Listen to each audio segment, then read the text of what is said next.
everyone, to the Penny Stamps Distinguished Speaker Series. Today, we are pleased to present Performance Architecture with Alex Schweder. And I want to thank our partners for their support of today's program. We have Wasserman Projects, we have the Ann Arbor Art Center's PopX, and the 2016 Detroit Design Festival and Michigan Radio 91.7 FM. So big news of the day is, it's the first day of fall. It is the autumnal equinox. We are here teetering halfway between light and dark. And we're about to take that plunge into darkness, but don't worry because the Penny Stamps series is here to keep you warm and keep your path lit. And a perfect example of our interconnected nexus point connecting you to the greater cultural experiences available is our event today, as it is interconnected to no less than 3 events that are going on simultaneously today. Here in Ann Arbor, PopX, just down the street on Liberty. This is a 10-day outdoor exhibition of contemporary pop-up pavilions, interactive exhibitions and performances. The art pavilions are at Liberty Plaza. This is 1.5 blocks down on Liberty. And Alex has the hotel rehearsal, which is one of his pieces installed there at PopX. And so directly after the talk here, you should take a stroll down the street and see that. PopX is going on for 10 days. You can go to popxannarbor.com to get more information. Today's event is also part of the 2016 Detroit Design Festival, happening now through Sunday and celebrating Detroit's UNESCO City of Design designation with a special summit. I'm not sure if all of you are already aware, but Detroit is now the very first American city to be named a UNESCO City of Design. Yeah. This is an honor which recognizes a city's design legacy and commitment to promoting creative industries. Detroit's contributions to the global design community are certainly substantial, and it continues to play a significant role. The Detroit Design Festival events are going to be exploring ways in which design is shaping Detroit's future. And one of its signature events is happening tonight, Eastern Market After Dark, which is a very fun event, so perhaps you'll want to take a drive down to Detroit tonight. And as part of Eastern Market After Dark, it is including Wasserman Projects, a gallery in Eastern Market, is having their opening for artist Koen van Mechelen's Energy Mass. And this is introducing the 20th generation of the Cosmopolitan Chicken Project, which some of you may have heard of. This is considering humanity through the metaphor of genetically diverse chickens. This exhibition is going to run through December 17th, so you have time to see it, but you know, Eastern Market After Dark is an awful lot of fun. One hot stamp school tip for you tonight here, Liberty Secret world premiere. This is the new Girl Meets Girl musical political satire by Stamps faculty member Andy Kirshner. This is at 8 p.m. right here. There's still tickets available at the Michigan box office, so you can get them. So there's a lot of options for you folks, but hey, it's harvest time. So, veritable cornucopia. Please do remember to turn off your cell phones. We will have an irregular Q&A today. We will not be meeting in the screening room as per usual, but we will, directly following the talk, those of you with questions who want to meet Alex and see in person and experience one of his pieces, should walk 1.5 blocks down on Liberty to Liberty Plaza, PopX, and you can meet Alex for a Q&A there. And now for a proper introduction of our guest today, we have none other, very busy man with a big day, the CEO of Allied Metals Corporation and the founder of Wasserman Projects, a Kunsthalle chamber concert space and gallery in Eastern Market. Please welcome Gary Wasserman.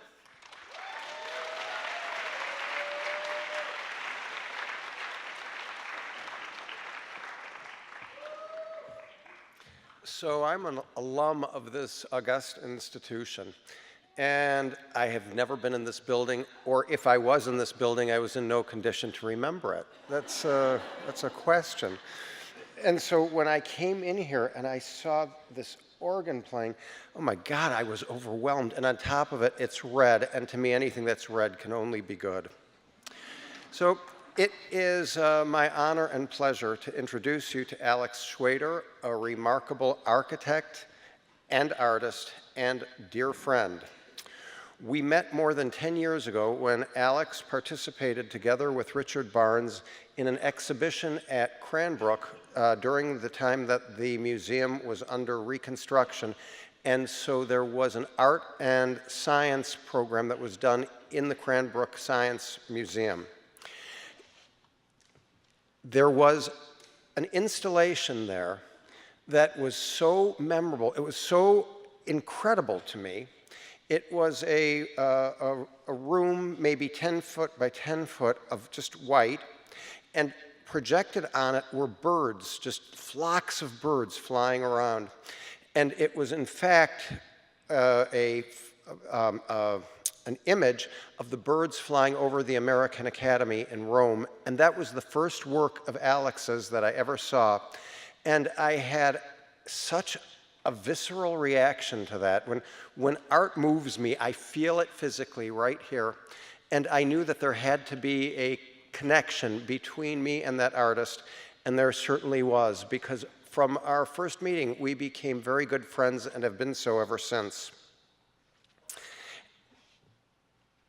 Alex has a august resume. He has had an exhibition at the Tate Modern in London, a performance renovation, which you'll hear about what performance architecture is in a moment. He has also just been, or rather, one of his major pieces, the Counterweight Roommate, has been acquired by the Museum of Modern Art in New York and will be installed as a solo show in the Center Gallery at some date yet to be determined. There's the reconstruction of the museum going on. So, but hopefully that'll be within a year. Alex's undergrad is from Pratt, where he is an associate professor. He went to Princeton for his master's in architecture and Oxford for his PhD. He is also a recipient of the Rome Prize. This year, Alex Wasserman Projects presented Alex's show, Desire Bouncing, which featured an absolutely beautiful piece called Sound in the Future, an inflatable architecture robot that reconfigures the space of the dance floor as a response to techno's origin in Detroit. I encourage you all to go and see the hotel rehearsal. It's really fun. It has been in so many different museums, including the Philip Johnson Glass House, where it was placed in dialogue with the Glass House. So it is with that, it is my enormous pleasure to introduce Dr. Alexander Schweder.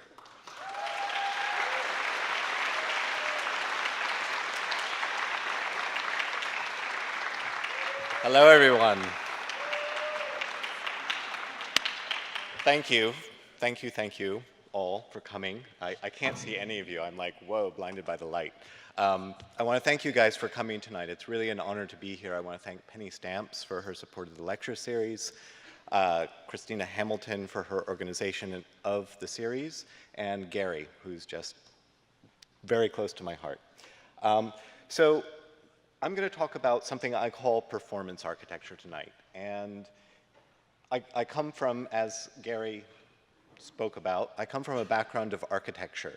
And with that background, I really didn't know what performance art was when I was in school. So I was at a bit of a disadvantage. I thought that performance art was, me running around the room kind of naked with some chickens and maybe a bit of chocolate, right? It still happens, but in other contexts. So performance art was something that was kind of, I don't know, it was just something I didn't think too much about. And then over the course of my career, once I started making my own work and having my own practice, what I realized is that performance artists work with everyday actions. That's actually their medium in a lot of cases. Not every performance artist works with everyday actions, but they've become incredibly good at it, and they've developed aesthetics around everyday actions. They are able to do kind of aesthetic gymnastics with everyday actions that architects have done with form, right? And everyday actions are also what architecture is made up of, right? We always think of architecture as the building, but it's also what happens in the building, and it's about the ways people use a building, and it's about the relationships that those buildings produce. So all of this is already going on within architecture.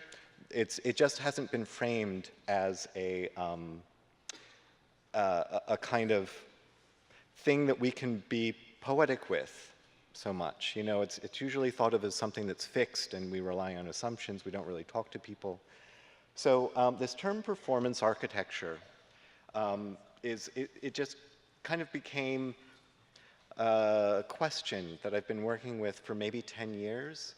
And I'm going to be talking about what this term is through my work, right? And there are three main bodies of work. One, at the beginning, the first body of work is what I call architect-performed buildings. So these are buildings that I make and then I live in them, and I'm really focused on the relationships that those buildings produce. The second is called, its form will follow your performance. And that's where I renovate people's apartments by not changing anything physically, by just changing the way they behave in it. I basically come up with a performance for them to go and enact in their house, thereby renovating their home. So that's number two. And number three, I call buildings that perform themselves. And buildings that perform themselves are buildings that change over time that I've basically sped up to the speed of a performance. So just that's the kind of trajectory. I'm going to go back to my assumptions, right? Another thing about performance architecture that I think is really cool is its potential to change architecture radically, right? This is what I thought of as sculpture before I really started studying the history of performance art, and then I came across this, and I'm like, oh my God, how cool is this?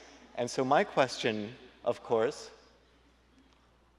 was, you know, okay, so here's what we think of as architecture, and then what does architecture become? Like, okay, performance art changed sculpture in such a radical way. What happens with architecture? So, so this is a very early work.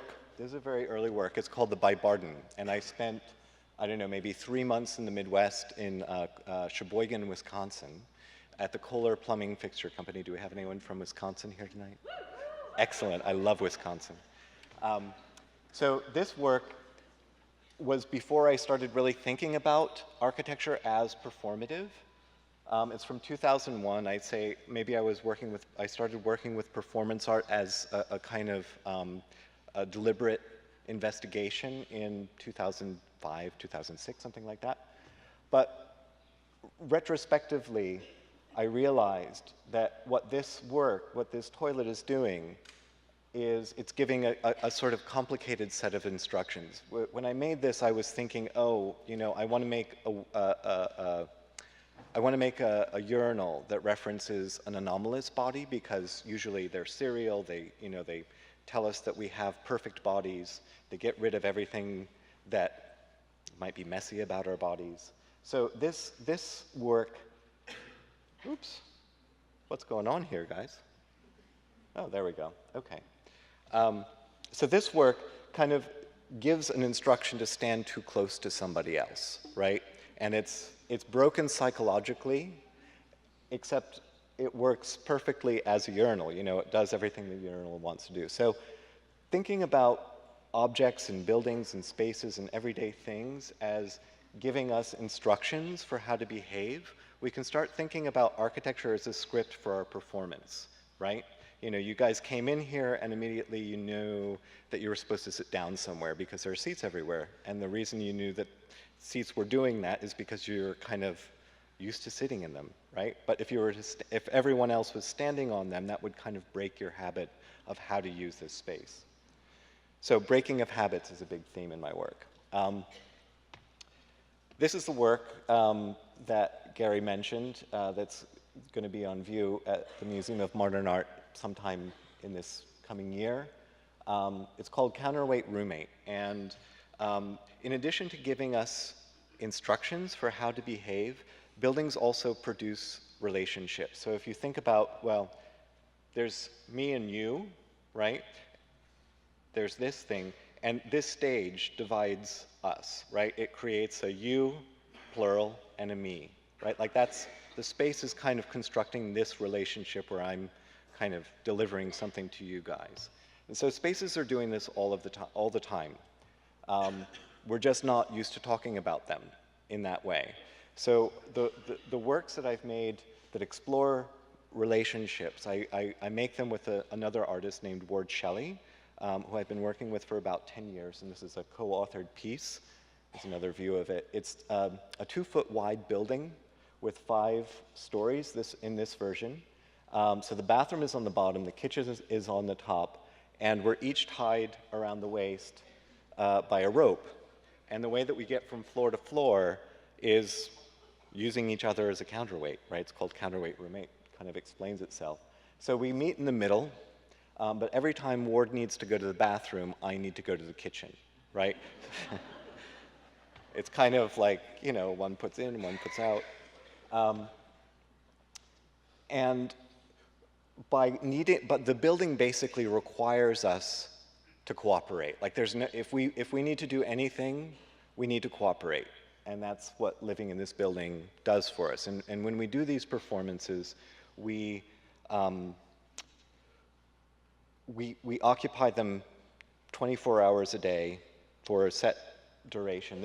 This one was, I think, 5 days. The one at the MoMA will be 10 days.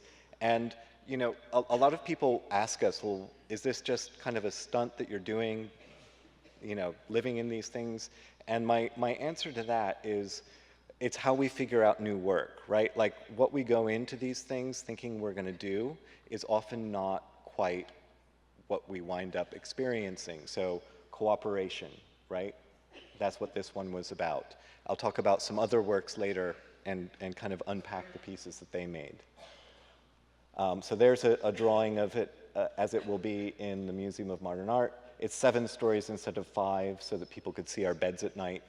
And we also have that much space. So this is a piece that I just built this summer with Ward, and we build all of our work ourselves. That's part of the fun of it. It's called Reactor. And it's a house for 2 people. There are 2 bedrooms on either side. There's a bedroom on either side. There's a kitchen in the middle, and then there's a deck on either side as well. And some of our buildings move, and this is one of them. So it moves, spins 360 degrees just by the wind blowing it, like a breeze comes along and it just pushes it around. And it also tilts with the weight of us inside, right? So this building is not only kind of setting us up in a situation where we're having to deal with a third thing, with a kind of common, let's call it a rival, and it kind of builds our relationship that way. What wound up happening is that it was just so lovely that that rival became our muse in a way. You know, it was just, we love the wind now. We fell in love with the wind. But because the building tilts, we know exactly where the other guy is and what he's feeling. And yeah, here's a quick video of just kind of more or less what that's like. It's choppy, I don't know why, but anyway, you get the point. Yeah, so we lived in this piece for about 5 days, and we're going to be living in it again in October. If any of you are in New York, it's up in Hudson, near Hudson. Yeah, and so living in these works is a way for us to get to know what the work is actually about. And in addition, it also allows other people to empathize, right? Here's some interior views of what it's like to live in there, right? There's Ward shaving. There's me looking kind of jaunty, right? But I want to talk a little bit about audience through this work. So we talk to people. It's not one of those things where we set up a situation, we go into a museum, and we just sit there and do something without ever interacting with the audience. The audience is actually a big part of what we do. It's how we figure ourselves out as well. So someone will ask us a question one day, and we'll give an answer, and then a couple of days later, someone will ask the same question and we'll give a different answer. And that's because we're kind of figuring it out with them. We're figuring it out with the people that come to see us, and through their questions. It's not that we're lying, we're just like things change over time. So there's another view of it, of Ward figuring it out. And there's a floor plan of it. I get to geek out on my architectural drawings because, you know, I went to school for it, damn it. This is another piece called In Orbit that we worked on. And similar to Counterweight Roommate and Reactor, it's a building that's supposed to produce a relationship. And we were working with this theme of cooperation. But what happened, because Ward is living on top, is it became a lot more about caretaking. It looks like cooperation because the whole house turns as we walk. So we've got like a bedroom, a kitchen, a bathroom, a desk, a comfortable chair, and a dresser. And in order to use these things, we have to kind of synchronize our walking. We have to kind of do the same thing at the same time. But living on the top of a wheel is very different than living inside of the wheel, because one is convex and the other is concave. And the convex part of it means that when you're going to bed and you put your shoes on the floor in the morning, they're just kind of going to go away, right? Like by morning, I don't know where they are. They just took off. So I had to be extra careful, and I had to be extra mindful, and I had to pay more attention and not just kind of get lost in my own head. I always had to be aware of Ward and maybe thinking a little bit more about him. And so we're looking to make a new work called Dead Man Friend. We don't know what it looks like yet. That's about caretaking. That's about one guy, an architectural situation that requires one guy to take care of another. So that's In Orbit, and these are some still shots. Kind of strange kind of mirrorings that occur. There's Ward again. This is another work, and you can see that our works kind of build off of one another. This is from 2009. In Orbit was 2014. And this was our second piece together. And like Reactor, it also tilts. It also kind of goes up and down, right? And we lived on this piece for 10 days, Ward on one side, me on the other side. And we wear these jumpsuits so that our audience can see us immediately, right? Like, we want someone who comes to see our work to, without question, know what we're trying to do. We want them to get the kind of relationship that the building is producing immediately. And that's what we want from our audience. That's why we make these kind of red, grand gestures. We think of these buildings as kind of caricatures, right? They're exaggerations of a living condition. And in a caricature, you exaggerate a part of something in order to have it more recognizable. And so we are kind of pulling forward the relationship that we're producing, this kind of cooperation relationship. And this is the first piece that we made together. It's called Flatland. And there were 6 of us living in this situation. It was a 4-story building that's 2 feet wide with 6 living spaces and a kitchen and a bathroom. And there's only 196 square feet in this house. And we could never have a group meeting, right? And that's what led to problems, right? Because if you can't talk to each other, you get, I don't know, you get annoyed by people leaving coffee cups here and there, or why haven't you showered? You really need to shower, because it's, you know, it's only 196 square feet. So in this work, the space kind of produced 2 groups of people. I'll say the kind of like free spirit people and the order people, right? I fall into the order camp. But the free spirit people, you know, they were kind of like much more intuitively engaged with their work. So, you know, they brought in a lot of stuff and they filled their bedrooms up pretty quickly. And then it was like, oh my God, I brought all this stuff, I don't know what to do, but it's like really cramping me. So they would start hanging out too much in the kitchen, and anyway. Memories. So they left 10 after 10 days. It was a 3-week performance, and they're like, look, this is just sucking for us, so we're gonna leave. And that was fine, that was kind of the rule. Like, you can leave at any point, but you can't come back in. Like, that's what we set up for ourselves. But it was the building that did that to us. When we were making this piece, when Ward and I were conceptualizing it, what I had in mind was something akin to an old shoe, right? Where when it's new, it looks kind of like every other shoe that was made. Like, let's think of a sneaker, right? Comes off a mass-produced object. And then you go hiking in it, then you kind of like walk through the rain, you spill some wine on it, and your hammer toe starts to push it out, and it becomes specific, right? Because of its use, because there's a kind of like internal force changing it around.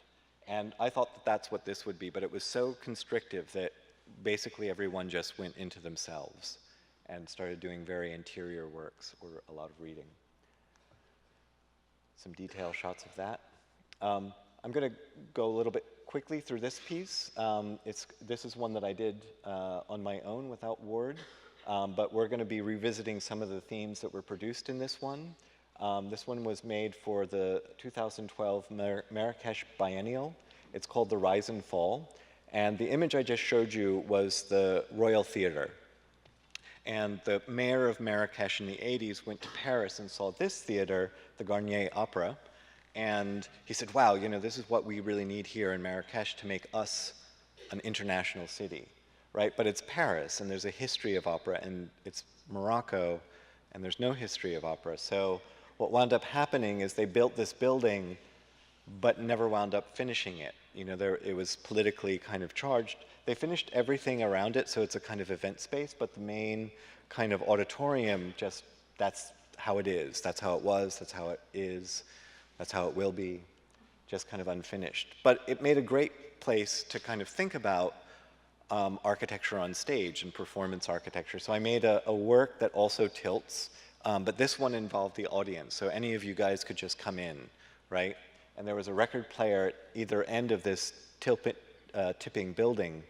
So when it would get too far off balance, you would hear the record go and skip, and there was Scheherazade playing, the opera Scheherazade playing, a little clip from it on 2 record players at either end. And these are some other views of that.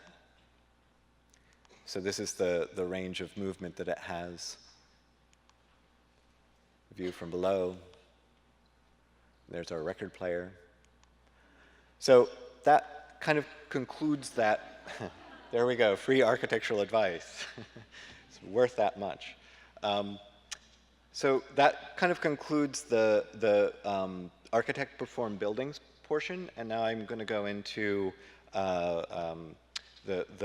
its form will follow your performance, where I renovate people's houses. So in 2009, I started offering advice to people, right, as a performance. And they would come into a gallery and sit with me for about an hour and talk about their apartment, and then I would give them some ideas, trying to pull out. One of the things I noticed is that people are super strange, like they're really, really weird. And you know what I'm talking about, don't you? So people are really strange, and I'm pretty strange too. And I like not being the strangest person in the room, and I think I'm probably not, right? Because I can bring that out of you if you come for some free architectural advice. And you take the strangest thing about a person, and you make that part of the architecture. You make it specific to that person in the way they use it, not in the way that it looks, but in the way they interact with it. There's a quote by Winston Churchill, "We make our buildings thereafter they make us," that has always resonated. It's like, okay, well, I walk into the space, it's telling me what to do, I'm doing that thing, it's making me, but then I'm going to rebel against it, and I'm going to just rip these seats out, so I've made it, and then it's like this kind of ongoing process of going back and forth. So anyway, we're talking and talking, and ultimately I come up with some sort of advice for them, and this is one called "Okay Boyfriend." So I was working with a performance artist named Mandy O'Connell in Berlin. And she said, Alex, you know, my room is tiny here. I only pay 200 euros a month for it, and I can't afford anything else, but I need a studio space, and it's just not going to happen in here. So I said, well, why don't we renovate your bedroom so that it's more like a studio, right? Like, let's figure out how to use it differently. It doesn't need to be bigger. So tell me a little bit about what you're exploring as a performance artist right now. And she said, well, I'm looking into femininity as an act of endurance. Like, part of being a woman for me is enduring something. You either endure childbirth, or you endure, you endure discrimination, there are all these acts of endurance that are feminine, right? And she's kind of trying to figure this out. So first thing we did for her renovation was we came up with these kind of bodily positions in her room that she would hold for a while, but that felt very, very derivative of artists like Gina Pane, let's say. And so I said, okay, wait, this isn't working. We've got to change course. Tell me what you're enduring in your room architecturally. And she said, this loft. Immediately, it was like, wham, I know what I'm enduring. I know what is just doing my head in. And it's this loft, because it's really so poorly made that I can't sleep up there. And I can't sleep up there, much less bring someone else up there, right? And so it's just become this kind of receptacle for suitcases, boxes, water bottles, things that you just don't want to deal with. So I said, okay, well, that's great. Tell me a little bit more about it. She said, well, I feel like this loft is like a boyfriend who's just okay, right? You know what I'm talking about too, these okay boyfriends. So she said, you know, sometimes he's great and he'll pick me up from the airport and that's really nice. And sometimes I roll over and I just think to myself, are you still here? These are her words, and she's fabulous. So anyway, so I said, yeah, now this is it. You see what I'm talking about, how deeply strange people are? It's like, oh yeah, that loft is my boyfriend. Anyway, so we ran with this idea, and I said, okay, well, there are two things that you can do with an okay boyfriend. You can either make him a little worse or a little better. And it's a lot easier to make him worse, so let's try that first. So we made him a little worse by putting all of the crap that she had stored up there up to the front, and I was kind of like behind there, and then I trapped myself in there, and I needed to get out, and so I broke through the loft. I'm like, okay, there you go, he's worse. What do you want to do with him? So she said, I'll live with him for a couple of weeks. And then, you know, first she was like, yeah, no, actually, I kind of like it. It's a change. 2 weeks later, I get an email, you know, you remember that really cute thing about the way he chewed his food in the beginning? Well, now it's super annoying. So I'm going to break up with okay boyfriend. So she moved everything back, put it back. And then she was like, wow, you know, through this process, I realized that what I really want is a boyfriend. I'm 28 years old. I've, you know, had sex, and, you know, she's attractive and smart, but, you know, like, it's just scary to have a boyfriend to me. So I've got this really great idea. I'm going to find a boyfriend for a year, and it's going to be a performance, and we're going to be explicit about the fact that this is a performance boyfriend, right, called actual boyfriend. So she looked and looked and looked for a guy to be her actual boyfriend for a year, but it didn't work out. Like, she couldn't, it was too complicated. Do we sleep together? Do we see other people? What do we do?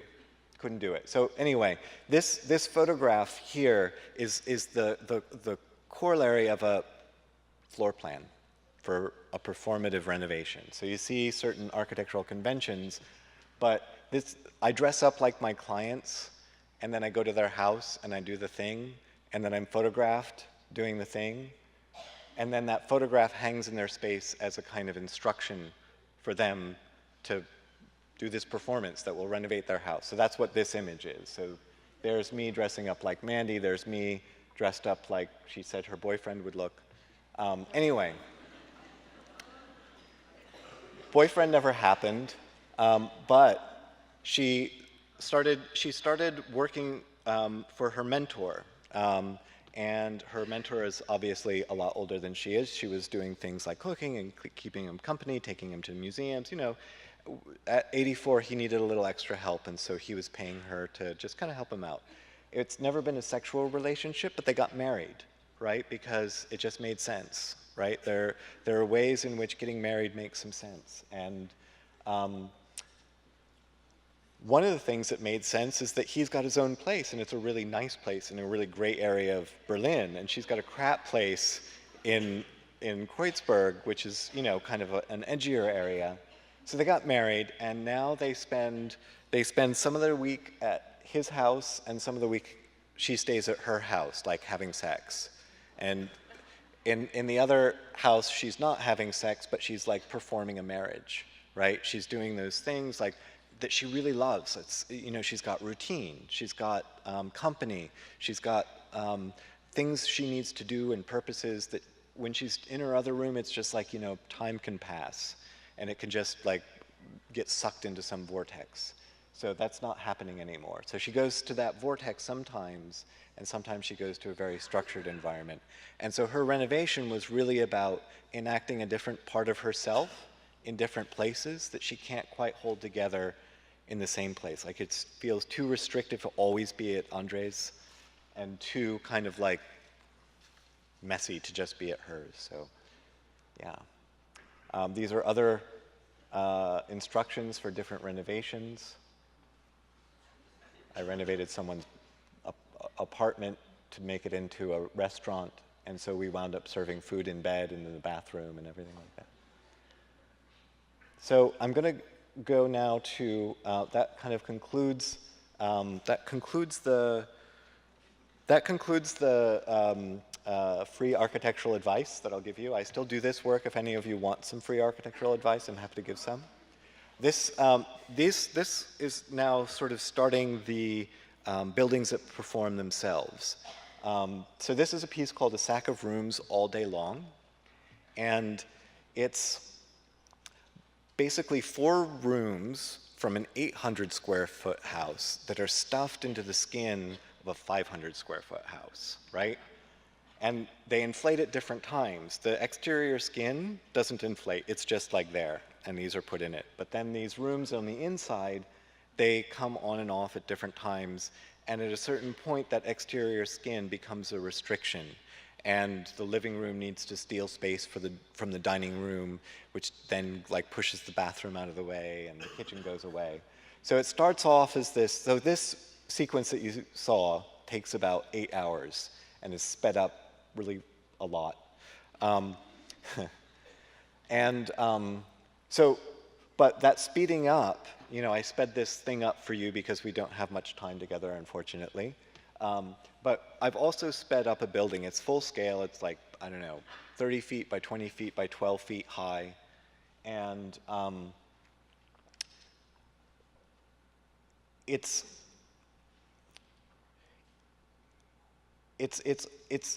scale is exactly like any other space that you're going to confront, any architectural space, except it's moving and it's changing over time. And I've sped this thing up to a performance, to something that you might perceive as a performance. And I've also drawn the lines as an architect would draw a building or a floor plan. I've used line weight. So sometimes things are really chaotic, and you can start to see some elements, and then others kind of go away. But then something like a staircase and some windows appear. So it's this building that's kind of like going from formlessness to something that's recognizable. You know, it's just kind of moving between something that's really messy and something that's super familiar. And it's not two different things. It's when you look at it, not what you're looking at. So this work was kind of one of the first works that I made after really studying performance art.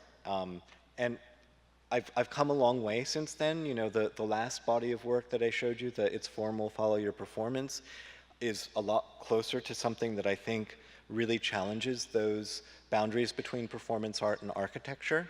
This doesn't make this work a bad piece, but just I needed to make this thing in order to get other places, right? And so this work is much more like a traditional sculpture, where you go and you look at it, right? You see it, you stand there, you think about it. And while I was in the museum, kind of listening to what people were saying about it, I overheard someone said, well, yeah, but how do you get in? And it's that urge for a space or a thing to pull you into it that really kind of makes a very kind of blurry boundary between subject and object, between spectator and viewed. You know, it just becomes a lot less clear who's who, right? But, you know, oh, I'm in it, but I'm able to look at it. You know, these kinds of things are interesting to me. So I started then making works that you enter, inflatable works that you enter, and started to think about the changes that occur as changes in the script. Just like I was talking about your chairs as a kind of cue for how to behave, this is a doorway. And immediately you look at it, you know, oh yeah, I passed through it, just like I'm doing. But at a certain point, one form starts to steal space from the other form. There's this kind of inflatable mirrored form on top that sucks all of the air coming out of the one on the bottom. This piece is called Snowballing Doorway. I've put the titles of all these works here. I hope you can see them if I forget to mention them. So this is in process of the score. I'm going to call it a score for how to behave. The score changes, right? It says in one moment, pass through, and then it becomes really gooey, and then it says don't pass through. So it's just this thing kind of sucking the same volume of air back and forth all day long.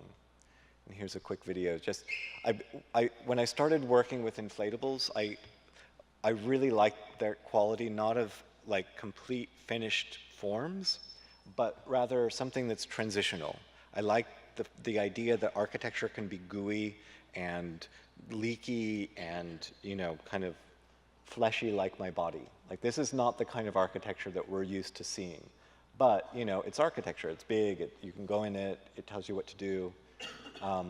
It just asks different things from you than architecture usually does.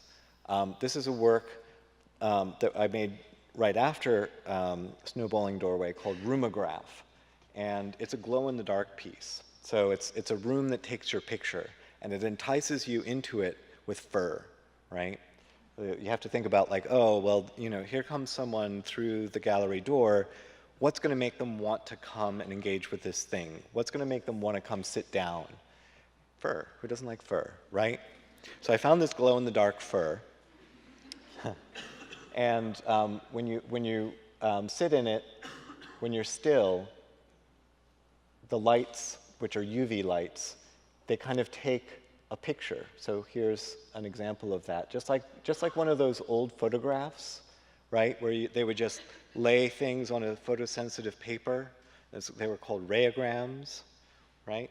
And then you would expose that paper and you would get this kind of image, kind of a one-to-one image of the things that were laid on this paper, but they were a bit distorted. And the same thing happens with a person who enters the room.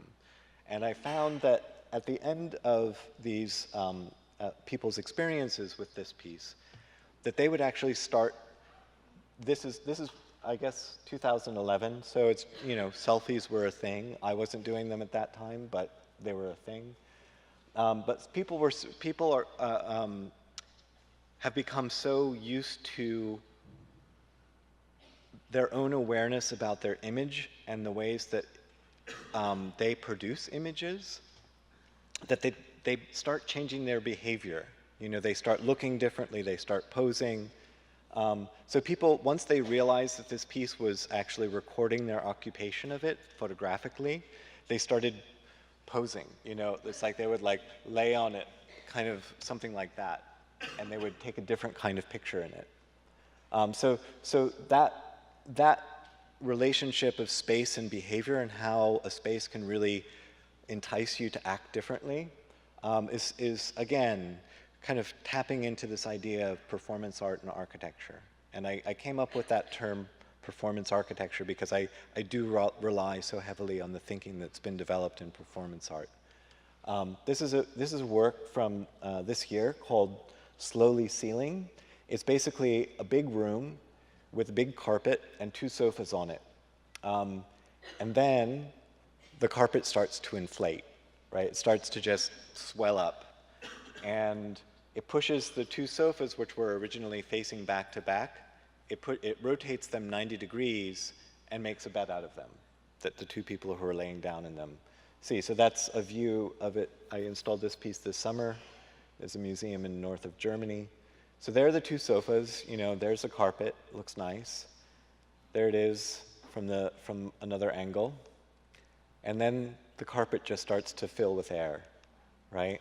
And it just gets a little bit fatter until someone who you were not in sort of face-to-face contact with, they're now right there. You were just on different couches, kind of doing your own thing, and then the architecture forces you together in this very, very intimate kind of nose-to-nose situation. And it also pushes everyone out of the room, right? Because it fills the entire room. So that view that we saw where it was nice and open, the whole room is filled with this piece. And that's one of the things I like about inflatables. Number one, they're big. They're kind of architecturally scaled. So you can start to run experiments with them. You can start to test things out on a real scale and see how it feels. They also don't break, right? It's easy to fix them. You have to like slash them to break them, but you can ship them. You can ship something that's enormous that could fill this stage for not so much money and not have to use an art handler, right? Like that's kind of an advantage. And you know, you need to think about these things because you know, being an artist is kind of a marathon, right? You have to just find a way of, you know, staying with it. At a certain point, you're the only one left, I guess.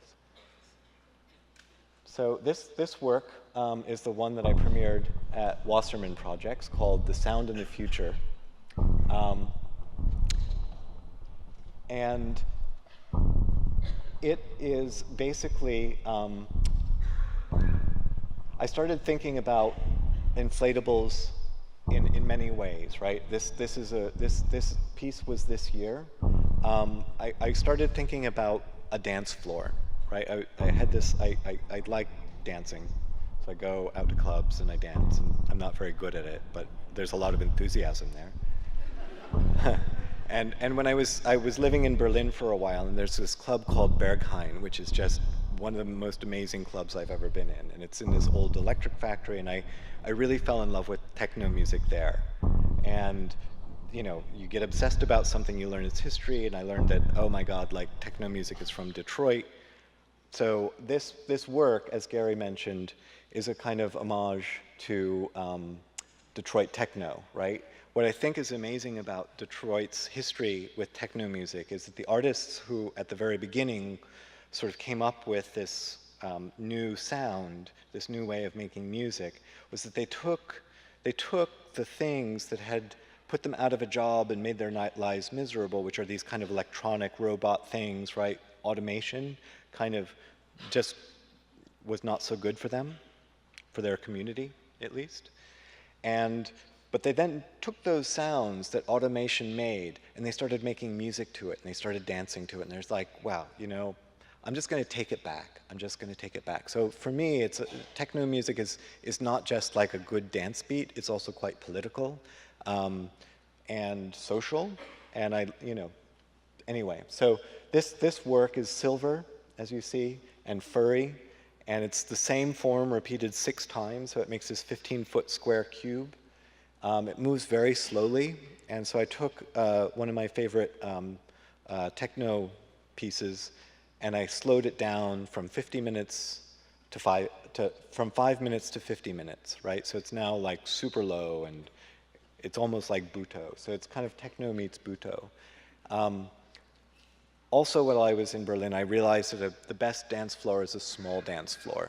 So this work kind of moves around the space that it's installed in, always making it smaller, always kind of like pushing back up against the people who are in it. And it just changes shape all the time.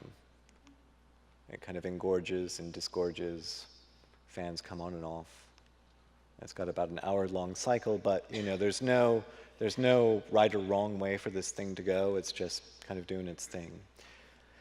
Another inflatable installation that I want to talk about is called Wall-to-Wall, Floor-to-Ceiling. This one is in Tel Aviv, and it's in the Tel Aviv Art Museum.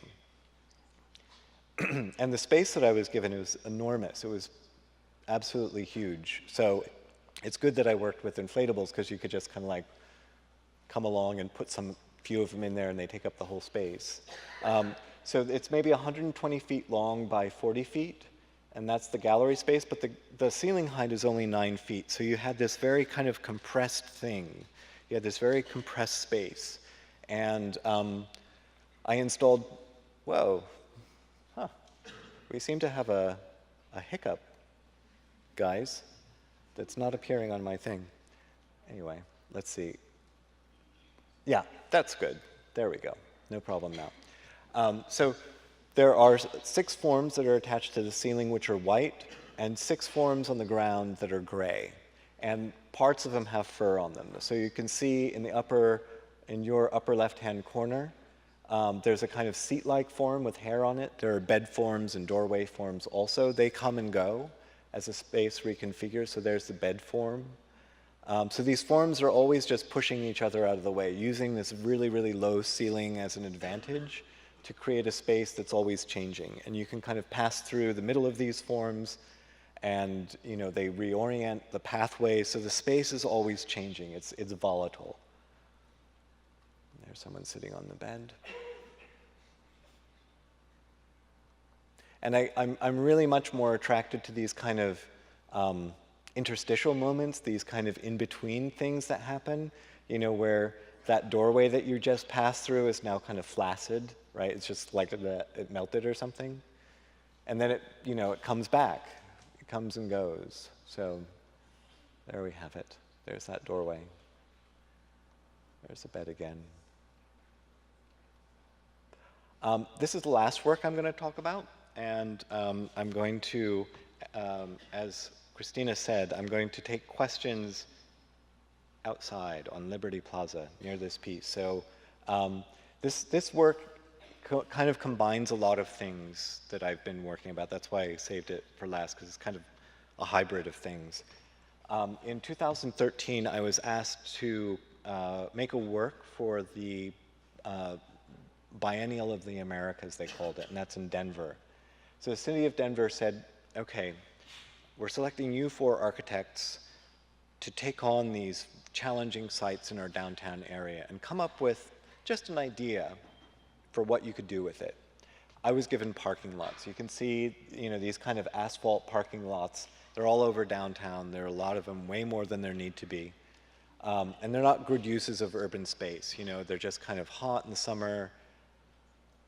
Nothing goes on. So they said, okay, do something with that, but you can't actually change anything physically about them, because we have a law that says if you change anything about this parking lot, then you can no longer use it as a parking lot. But fortunately, parking lots are things that things can move in and out of. So I did a little bit more research, and I found that a lot of these parking lots had applications into the buildings department requesting permission to build a hotel there. I thought, well, okay, I'm going to make a really tiny hotel that drives from place to place, practicing hotel. Like, let's see if it's a good place to put a hotel, right? So I came up with this project called the Hotel Rehearsal. And it's a 1-room hotel, but unlike an RV, you have a great view, because it's, it's an urban project. So this thing goes about 30 feet in the air, and it's got a bed, and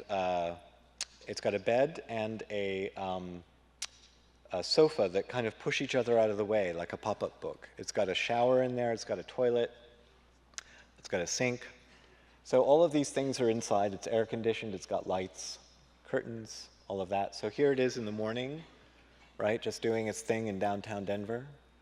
There's my assistant sleeping in it. Then she wakes up, inflates the sofa, moves to another location. There it is, kind of down, and then you turn the fans on, and it goes up, and that's the view from inside. So, this work is not only practicing a location, it's practicing a view. Like, oh, what kind of view do I have from here? So it's more, for me, this work isn't so much about like literally testing whether it's a good spot for a hotel or not, or whether it's a good view or not. But what is intriguing to me is the idea that architectural space can be practiced and rehearsed and iterative. Like, you could do something and then change it and then do it a little differently the second time.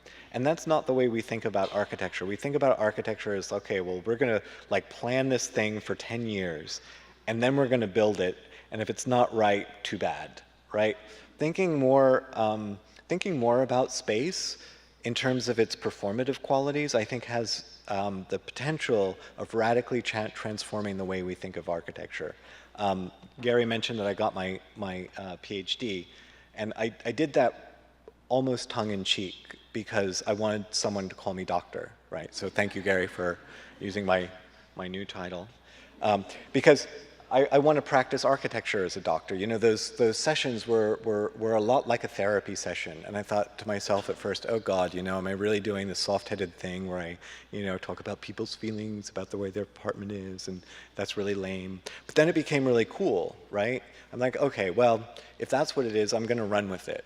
And I'm really going to be that role of a therapist. So what does it mean when architecture is only produced in dialogue? And these things actually work. You know, these renovations, they have real impacts on people.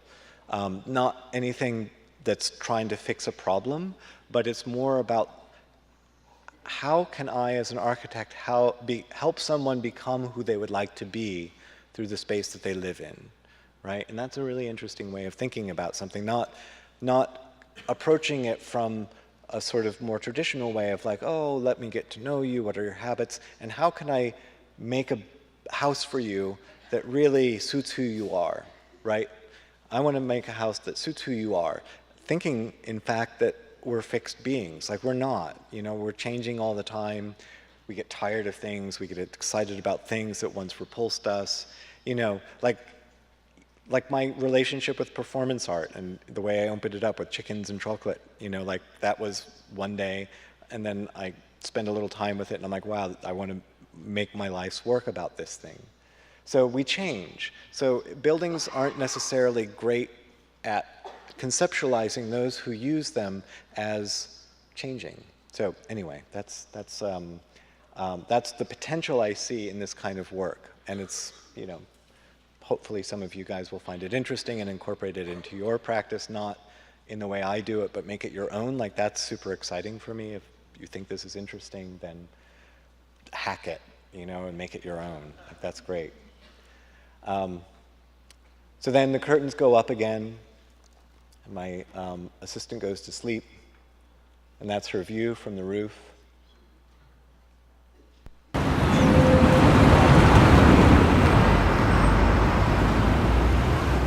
So I'm just going to leave this on. This is my kind of closing video.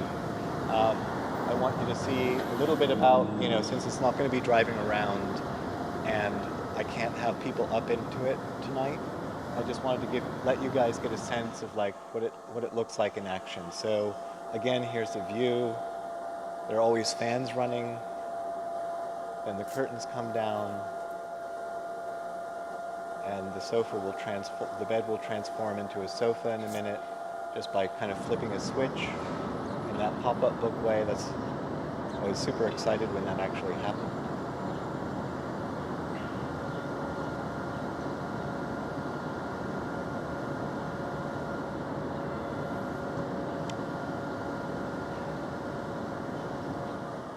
All right, here's the money shot. There it is. Ta-da! I love that. I never get tired of watching that.